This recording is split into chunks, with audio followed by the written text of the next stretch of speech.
Natalie, you're up. You are the owner of Decorus Home Staging, a residential home staging company that has been serving the Kirkland area since 2017. The question I have for you is really in three parts. How did you get into the staging business initially? How did you manage to stay in business during the pandemic?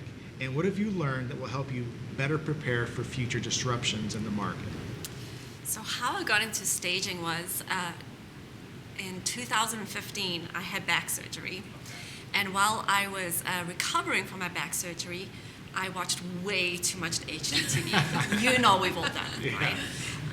And I decided I wanted to flip a house. So I decided to get my license, my real estate license, so that I would have back-end information about the industry. Not that I wanted to sell houses, I just wanted more information. So I went and got my license, bought a house, flipped it, came to the end of the project, and I had my house staged by a stager who worked with the investment community. And it was okay staging. We just needed my broker wasn't very happy with it, and we needed some fill-in pieces. So I promptly went off and bought some stuff, and my friends were like, hey, why don't you start a staging company? I'm like, whoa, this project has been like way more than what I expected it to be. It was extremely challenging. I don't want to start another business right now. So it was kind of like in the back of my mind of maybe I should start one. Fast forward a couple of months, it was more than a couple of months. We sold in August. In Christmas time, my husband bought me 2 staging books, and I started reading them, and I said, oh, there is staging conferences around the country. So I went to my husband and I said to him, hey, there's staging conferences in Vegas. And he goes, well, I guess you're going to Vegas. I'm like, oh, okay. And I was like, well, if I'm going to Vegas to a staging conference, I better know what staging is about. So I looked online. At that time, my kids were super small, and I couldn't do anything online as far as doing education online. I needed to separate myself from home. So I found a staging company that did in-person staging training up in Vancouver, BC, and I went up there and got certified as a stager. 2 weeks later, went to the staging conference for the Real Estate Staging Association in Vegas. And then 3 weeks later, started my staging company. Yeah. And so from there, you now have a staff of what, 10? There are 11 of us 11 of us now. 11. And you're actually going to a trade show in Vegas tomorrow, aren't you? I am, yes. So we're going to the furniture market. It's over 5 million square feet of home furnishings. In Vegas? In Vegas, Wow. yeah. Wholesale? Wholesale. Cocktails in there. And then you can Oh, yeah. 3 o'clock, the cocktails come out. So we go and we buy new inventory. We see what the upcoming trends are so that we can stay ahead of the curve and make sure that how we're staging the houses are with what homeowners are looking for and seeing in magazines. Excellent. Yeah. So if you wouldn't mind, please talk to me about how were you able to stay in business during the pandemic, especially during that weird time? Yeah. And did you have to get a whole new staff, or did your staff stay with you? So I furloughed my staff when we all shut down. Sure. And we were like, oh my gosh, what are we going to do? And, we were constantly on the phone with the governor's office trying to get us approved as essential workers because our furniture was sitting in people's houses, and, those people were still buying and selling the houses. The process is still going on. We're like, That's well, scary. you can't take our furniture. If the house closes with our furniture in it, it transfers with the house. So anyway, there was a lot of back and forth with the governor's office, and eventually we got classed as essential workers. So we were closed down for 2 weeks into the pandemic. Good job.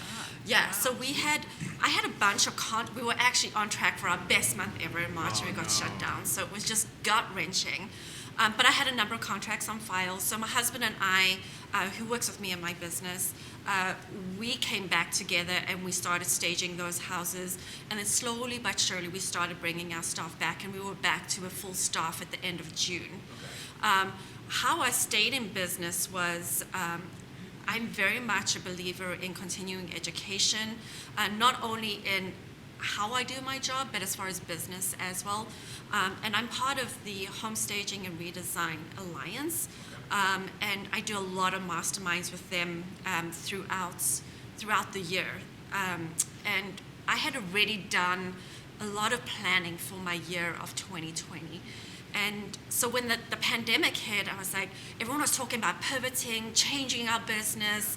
You know, you got to do this. We all got to go online. You got to do consultations online. We've got to do virtual staging. And I was like, in my guts, I was like, I don't know that I need to pivot that much because my clients aren't telling me that I need to pivot. So I just kind of stopped for a moment. It's like, you know what, we're already on a good path. The path that I've set for my business for 2020 is a solid one, and I think we just need to stay the course. And of course, we had to adjust a little bit with being shut down and not being fully staffed and that kind of thing. But I didn't offer virtual consultations. In fact, all of my clients were like, we'll wait for you until you're ready to come back in person. I had one broker that used virtual staging, did not have success with it.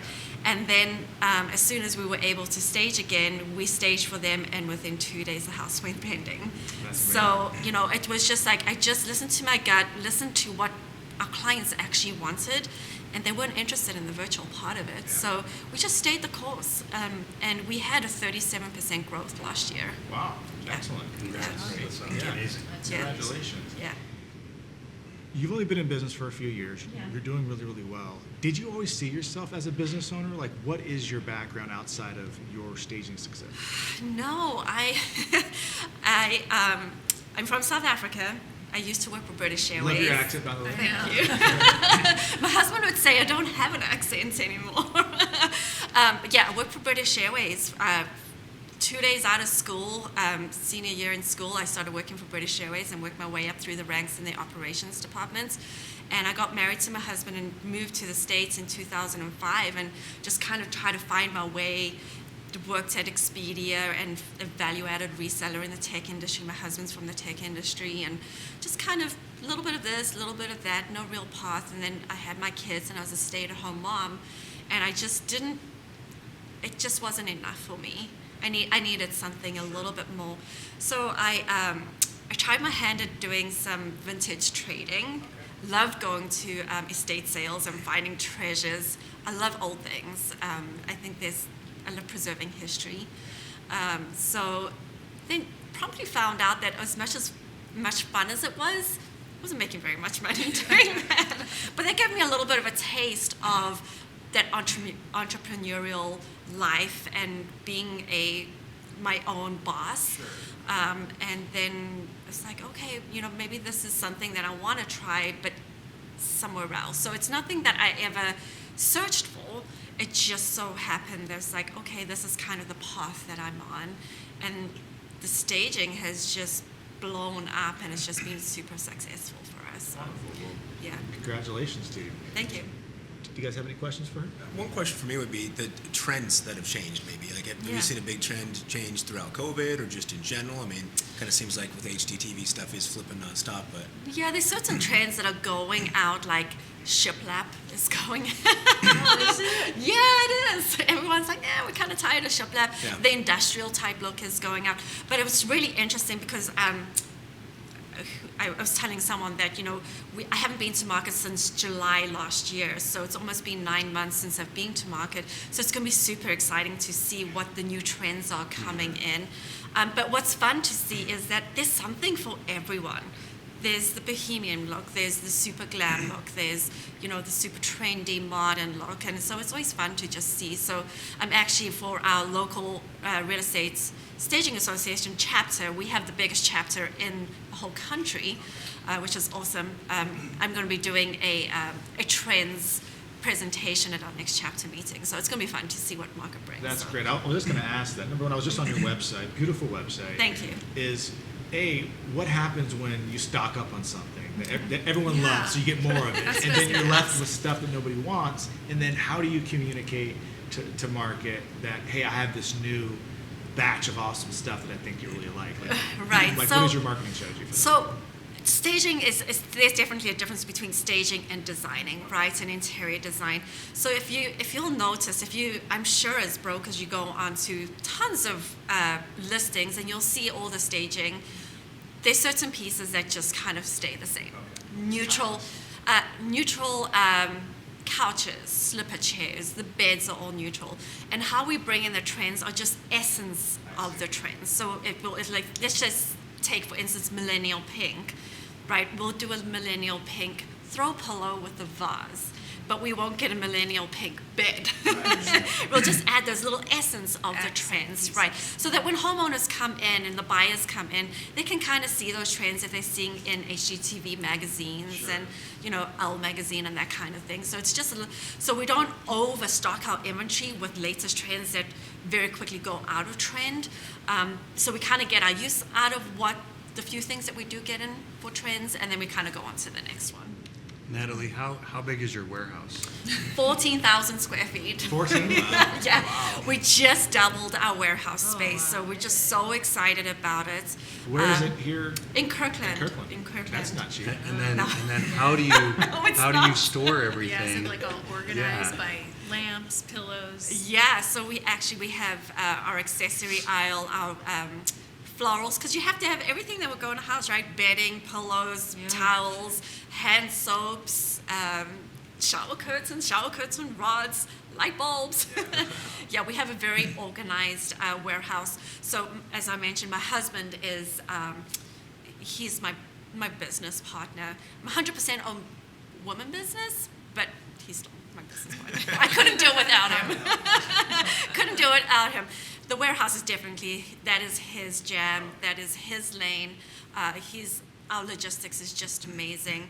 As a busy staging company, we staged 30 houses in March. So that's going in and coming out. So 60 moves. It's a lot of logistics that go into that. So, yeah. I wish your husband was here because I'd love to ask him the question if did he think was this just going to be a side hobby that was going to cost him extra money? Like, did he ever anticipate that you'd have this level of success? pillows. I know, no more pillows. Actually, he was so into me starting a staging company because I kept on changing the interior of our house every 6 months. He was trying to keep you busy. So he's like, start a staging company, go decorate other people's houses. But, I think he would say now, if he knew how much investment it was actually going to take to be a successful staging company, he may have thought twice about doing it. But we're in it. It's our beast. We love our beast. We feed our beast every day. And we just continue to grow from strength to strength and push to grow too. How do you charge? Is it by square footage? Is it... No, every staging company is a little bit different. I charge by the size of the room, and I have a whole big spreadsheet that goes into it, but what's going to go into the room. And then also we have different levels. We have our standard, which we see in most of our houses that we stage, and then we have our deluxe level, which we use for more for builders, because builders want that to see more of a model home. They want more of the nooks and crannies and landings filled. And then we have our luxury product for the higher end homes that there's just no expense spared on them, and we just put what needs to be put in them. Excellent. That's what I was going to ask you. Like, do you say no to any business? I mean, you do condos. We do condos. It's kind of like a natural progression right now that people that have the condos don't want to pay our prices. And I'm okay with it. And it's not that I'm expensive. I'm not the cheapest. Definitely on the higher end of that middle part. But because condos, there's a misnomer that because it's a condo, it's going to be cheaper. The same amount of furniture goes into that. It's just scaled furniture, right? And actually, it's more effort to do condos because we've got to go upstairs and elevators and that kind of thing. So, unfortunately, they don't want to pay our prices, and that's okay because then that leaves my calendar open for doing single-family homes. Sure. So, yeah. Love it. So things are going well. What's next? Are you planning on kind of maintaining the volume, or are you wanting to? No. With that 14,000 square foot space, you just said it, it's expensive. So we certainly need to double our business, double our volume in what we're doing. But our main goal right now is we're really pushing into the luxury market. We're going to be launching by the end of summer a full luxury line for staging, so going that 4 million up houses that really demand that extra level of service. Not only the product that we put in the house, but that level of service that we're going to be offering. So we'll have our normal standard stages that we love doing. that we're very good at doing, but our focus right now is to start moving towards the luxury market and really gaining a foothold in the luxury market. Excellent. For those luxury agents who are watching, Yeah. what sort of timeline are we looking at for that product or service to come out? Yeah, so end of summer, so I'm busy working on, we're doing a little bit of a brand refresh that's going to come with that luxury product. Going to market, we wanted to launch it a little bit sooner because we wanted to, but because of COVID, they pushed market back from January to April. So we wanted to, with luxury, it's about the feel, it's quality, and we didn't want to just buy online because we wanted to feel that quality. So now that we can get our hands on that stuff on Sunday, we're going to be purchasing a whole bunch of luxury items to fill in our inventory. So we're hoping to get about 5 or 6 suites of furniture for luxury homes and be able to launch that at the end of summer. Excellent. Well, you should definitely integrate some of those luxury items into my private event. I believe in May we're going to be doing that. That's right. Well, I'm good. Do you guys have any other How many questions? people and how fast can you get a home staged? Good question. Is it in 24 hours? Is Yeah, so the actual staging, most houses take us 2 to 3 hours to do. Wow. Yeah. We will do 3 projects a day. Really? If it's a really big house, that 6,000 square foot house, and we're doing the whole house, it will take the whole team about 4 to 5 hours to do it. What do you do with all the people's stuff if you're taking stuff out? We're specialists in vacant stagings. Oh, okay. So, Okay. yeah. So it's already vacant. It's already vacant, yes. So it's just a matter of us moving in. How So- much notice do you need from a realtor? In springtime, the more the better because our calendar does get full. But typically, if we have availability in our calendar, 48 hours from the time of the signed contract. So, yeah, more is better. But we're growing our team because our philosophy is that we always want to say yes. Yeah. We want to be able to have those slots on our calendar, so we can do 3 projects a day, and we do them very, very well. And you'd never know that we do 3 projects a day because the standard of our quality of our stages just remains the same no matter what. Selling. I love it. I love it. Well, on that note, we're going to take a short break, and we'll be right back. Stay tuned for more.